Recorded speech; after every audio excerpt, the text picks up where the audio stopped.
Okay, so the back squat. Quick little tutorial video to explain how we set up for the movement. So let's start at the feet. So first of all, people will say that you start with your foot at 10 to 2 as if you're looking at a clock. Now, what I want you to realize is that we're all different. We all have different anthropometrics, limb lengths, strengths, weaknesses, and so forth, right? So a really simple way to allow you to find the best position for you to produce force is to start with your feet on the ground and imagine you're going to vertically jump as high as you can. But what I'm going to do is I'm going to ask you to take 3 little mini knee bends, okay, and stop. Okay, so it'll look like this. 1, 2. And if you look down, then automatically your body will always find the best and most optimal position for you to achieve force. You won't do that, look down and realize that your feet are together or too wide apart. You're going to generally find that best position for you to produce force, okay? So if you're new to squatting, that's a really good technique that you can use to allow you to find a position, okay? Then, once we get underneath the bar, it's important that the bar is set up at the right height. So what you want to do is you want to go shoulder into the bar, reach the arm over, and you should be able to drop your palm back down to your pocket without your shoulder being shrugged. This is about 1 step up too high for me. I should be able to comfortably do that, right? So if I'm shrugged up, it's a little bit too high. If I have to drop down to get to it, it's a little bit too low, all right? Then, going under the bar.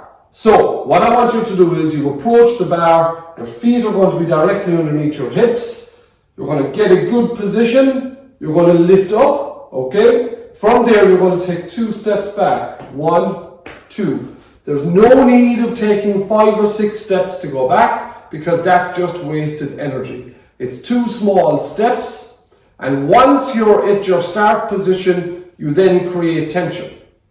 So the cue I'm going to use to allow you to create tension is imagine you're going underwater. So if I'm in this position here and I'm looking forward, I'm above water, but when I drop into my squat, I'm going to go down underneath water. So I take a big inhale, I tighten everything up, I drop into my squat, I come back up over water again, and I exhale once more.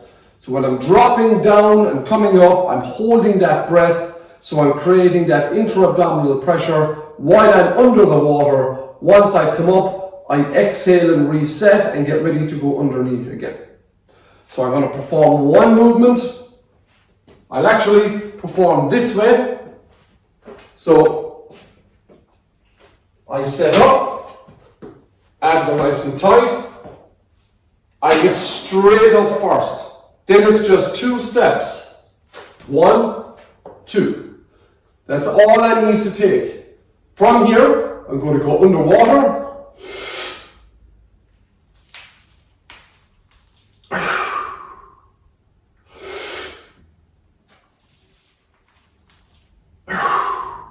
Then when I rack the bar, it's 1, 2, I'll hear the rack, and down I go.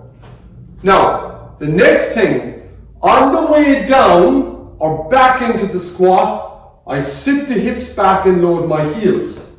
So I'm sitting back, but as I come forward on the way up, I start to translate my weight onto my midfoot as I drive coming up in the squat.